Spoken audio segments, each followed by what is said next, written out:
नमस्कार दोस्तों, मैं हूं श्रीधर। आप देख रहे हैं नेताजी डॉट लाइव। जैसा कि आप जानते हैं कि नेताजी डॉट लाइव के माध्यम से हमारी कोशिश होती है कि हम आपके पसंदीदा नेताओं के दिए गए वक्तव्य भाषण आप तक पहुंचाएं, वो भी असंपादित। जैसे कि आप जानते हैं कि नेताजी डॉट लाइव में हम समय समय पर आपके पसंदीदा नेताओं की दिए गए वक्तव्य भाषण आप तक पहुंचाते हैं, वो भी असंपादित।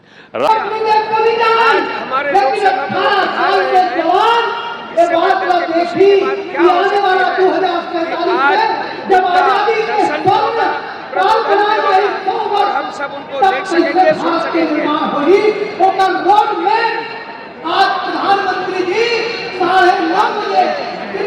सबसे ज्यादा घाटा ये है, राशन कार्ड तो उन्हें बटे अभी नहीं बांटे, सब जगह रोक लगा दे। जिस जिले में बोले शुरू करें। हाँ, राशन कार्ड आगे सबके, राशन कार्ड सबके आगे नगर पालिका में है, बांटत नहीं है।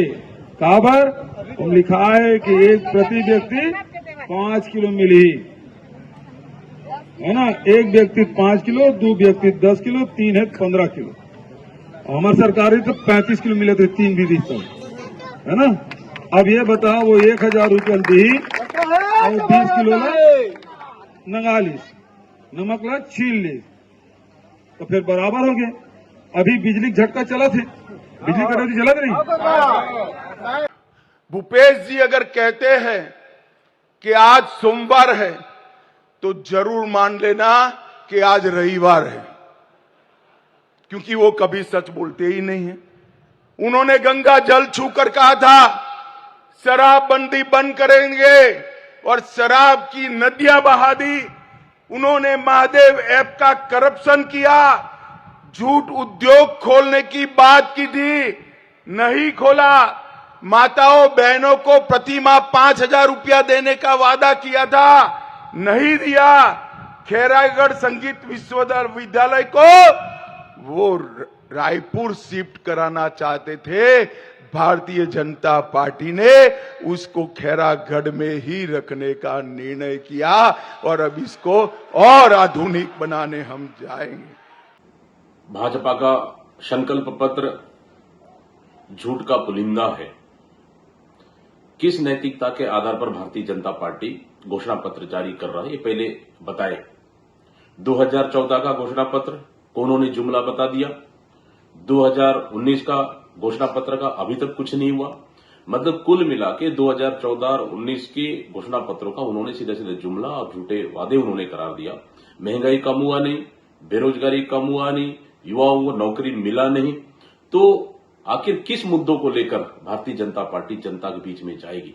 इसलिए मैं साफ साफ कह रहा हूं, भारतीय जनता पार्टी 10 साल में बुरी तरह से फेल हो चुकी है और इनका घोषणा पत्र सिर्फ जुमला है और उनका नियत साफ नहीं है। इसलिए भारतीय जनता पार्टी को घोषणा पत्र जारी करने का, घोषणा करने का उनको अपना नैतिक अधिकार खो चुकी है, बल्कि उनको देश की जनता से सीधा सीधा माफी मांगना चाहिए। है कि 5 साल में आपसे मिलना मुश्किल था, नंबर 1।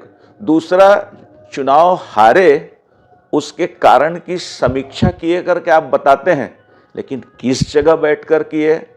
यहां बैठे कोई कार्यकर्ता आपकी समीक्षा में था क्या? वो भी आप बताने की स्थिति में नहीं हो। राजनांदगांव के साथ उनका आरोप है कि आपने सौतेला व्यवहार किया है। पिछली बार करुणा शुक्ला को लाकर खड़ा कर दिया, इस दफे गिरीश देवांगन को ला दिया, और वो तकलीफ में था।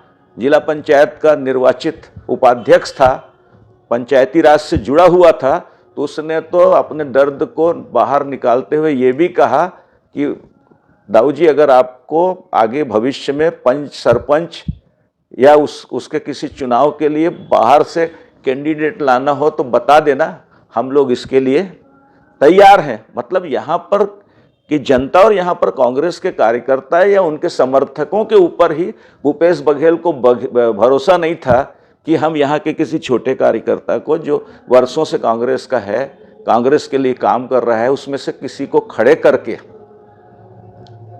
बीजेपी को हरा सकते हैं। और वही अंतर बीजेपी में है कि मोतीलाल वोरा जैसे आदमी को, उन दिनों रमन सिंह भाजपा के सामान्य कार्यकर्ता थे, केवल विधायक बने थे, विधानसभा का चुनाव तत्काल में हारे थे, उस कार्यकर्ता को उतार करके भूपेश बघेल जैसे मोतीलाल वोरा जैसे मजबूत कद्दावर नेता को हराने की ताकत बीजेपी के लोगों में है, बीजेपी के कार्यकर्ताओं में है। और जब मोतीलाल वोरा चुनाव नहीं जीते तो भूपेश बघेल चुनाव में कहीं कंपटीशन में है। अगर कांग्रेस सोचती है या भूपेश बघेल सोचते हैं। आपके संतोष पांडे जो उम्मीदवार है उनके विषय में आप क्या कहना चाहेंगे राजनांदगांव लोकसभा के मतदाताओं से? देखिए, जो राजनांदगांव है लोकसभा क्षेत्र ही पूरा राजनांदगांव के दायरे में आ जाता है और शहर के लिए संस्कारधानी कहा जाता है। वैसी मामला पूरी 8 विधानसभा में है। हमारे जो राजनांदगांव की जनता है वो सूझबूझ के साथ निर्णय लेती है और वो ही करती है जो देश की मुख्य धारा है। हम लोग देश के मुख्य धारा से बाहर कभी भी नहीं गए हैं। पिछले चुनाव में लोकसभा में हम लोगों ने एक सामान्य कार्यकर्ता को चुनाव लड़वाकर लोकसभा जितवा दिया था। बाद में रमन सिंह जी जीत गए। फिर उपचुनाव में एक बार पार्ट टाइम के लिए कांग्रेस का कैंडिडेट जीता और उसके बाद वो जीत का सिलसिला जारी है। राजनांदगांव की जनता बहुत सूझबूझ से निर्णय लेगी और इस दफ़े तो कुछ जनता की जो जिद है वो दिख रही है कि भूपेश को हराना तो है ही है, लेकिन मतलब उस हार से उसको सदमा पहुँचे, धक्का लगे और राजनीति से अपने आप को अलग करने की दिशा में सोचने को मजबूर हो जाए। इसलिए राजनांदगांव लोकसभा में ऐतिहासिक अंतर से बीजेपी जीतेगी।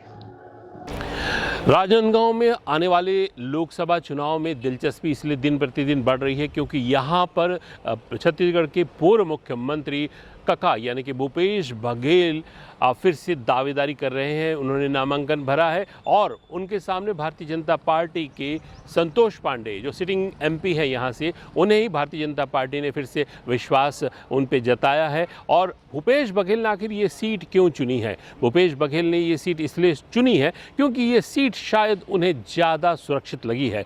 लेकिन एक और बात है, आखिर कका विधानसभा छोड़कर संसद जाने की तैयारी क्यों कर रहे हैं? ये तो आने वाला समय बताएगा वो जीते हैं कि नहीं।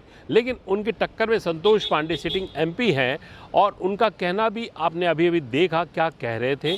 ये बात पुख्ता हो गई है कि कांटे की टक्कर जरूर है। जिस तरह से प्रधानमंत्री की भी सभा होने वाली है और गृह मंत्री की भी सभा हुई है और लगातार वीआईपी नेताओं की सभा यहाँ होने वाली है, इससे लगता है कि राजनांदगांव सीट में चुनौती बढ़ गई है और भूपेश बघेल भी अपना एड़ी चोटी का दांव लगा रहे हैं यहाँ पर। लेकिन ऐसी कौन सी स्थितियाँ हैं जिसके कारण भूपेश बघेल ने यहाँ पर चुनाव लड़ने की इच्छा जाहिर की है? एक, उनके सबसे बड़े राजनीतिक दुश्मन रमन सिंह का ये क्षेत्र है। दूसरी बात, संतोष पांडे को जैसे कहा जाता है कि संतोष पांडे के खिलाफ में लहर थी इस बार के चुनाव में, शायद उन्हें टिकट नहीं मिल रही थी, लेकिन जो दौड़ में मधुसूदन यादव जी का नाम था, उसके साथ साथ रमन सिंह के जो पुत्र हैं जो पूर्व सांसद रहे उनका भी नाम था। लेकिन इस बार ऐसा सुना जा रहा है कि रमन सिंह ने कोई पुख्ता दावेदारी नहीं पेश की थी। अब संतोष पांडे जी को जब यहाँ से लड़ने का मौका मिला तब भूपेश बघेल ने शायद सोचा ये मात्र एक ऐसी सीट है जहाँ वो सुरक्षित संसद की ओर निकल जाएंगे। लेकिन चुनाव का ये दंगल दिलचस्प होने जा रहा है दिन प्रतिदिन, क्योंकि भूपेश बघेल को खुद उनके ही लोग घेर रहे हैं, उनके ही कार्यकर्ता घेर रहे हैं, लगातार उन पे आरोप लग रहे हैं। वैसे भी आरोपों से हमेशा भूपेश बघेल घिरते आ रहे हैं, चाहे वो उनके पूरी टीम के ऊपर उनकी जो पहले जो उनके अधिकारी थे उन पर, चाहे कोल घोटाला हो, चाहे महादेव ऐप का घोटाला हो, चाहे पीडीएस घोटाला हो, चाहे शराब घोटाला हो, इन तमाम घोटालों का सामना करते हुए भूपेश बघेल, आखिर इतने घोटाले उनके राज में क्यों गए? क्या भूपेश बघेल इनोसेंट है? क्या भूपेश बघेल साफ सुथरे छवि के व्यक्ति हैं? आखिर उनके नेतृत्व में ही तो सरकार 5 साल राज की थी। आखिर ये क्या वजह है कि भूपेश बघेल की सरकार पर लगातार ये आरोप लगता है? और हाल ही में महादेव सट्टा ऐप में भी उनके नाम से एफआईआर दर्ज हो चुकी है। आने वाला समय बताएगा कि भूपेश के खिलाफ क्या कानूनी कार्रवाई होती है। लेकिन राजनांदगांव क्षेत्र के संसदीय क्षेत्र के चुनाव दिलचस्प होने जा रहे हैं। हम लगातार आपको इसी तरह की रिपोर्ट आप तक के प्रस्तुत करते रहेंगे, भेजते रहेंगे, क्योंकि हमारी ये कोशिश होती है कि नेताजी.live के माध्यम से हम आपके पसंदीदा नेताओं के वक्तव्य भाषण जहाँ दिखाते हैं वहीं पर उन तमाम नेताओं के किए गए क्रियाकलापों को भी आप तक लाते हैं जो वादा तो करते हैं, आपसे मत जरूर लेके हैं, लेकिन 5 साल के आपके साथ रहते हैं या खड़े हो जाते हैं या भाग जाते हैं, या 5 साल बाद फिर से मत मांगने के लिए कटोरा लेके आ जाते हैं। लेकिन हमारी ये कोशिश है कि आपके नेता क्या कहते हैं, क्या नहीं कहते, अपने कमिटमेंट में कितने खरे उतरते हैं, इसे समय समय पर बताया ताकि आप अपने मत का सही उपयोग करें। नमस्कार। इसी तरह हमारे चैनल को लाइक करें, शेयर करें, सब्सक्राइब करें। नमस्कार।